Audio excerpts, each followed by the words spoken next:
How to use Paramount Plus offline. In order to use Paramount Plus offline, you need to follow these steps.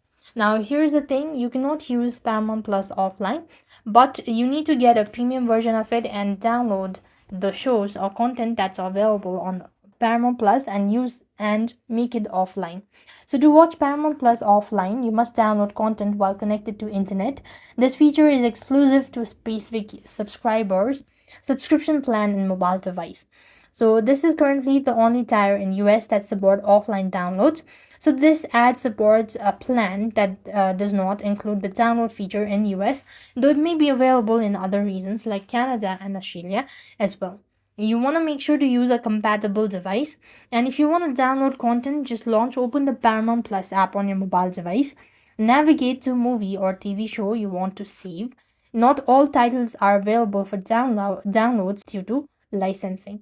Then you just want to tap download, that means tap on the download icon, locate near the play button at the top of the description page, then tap the download icon next to the specific episode title. You must download each episode individually, and that's how you'll be able to use Paramount Plus offline.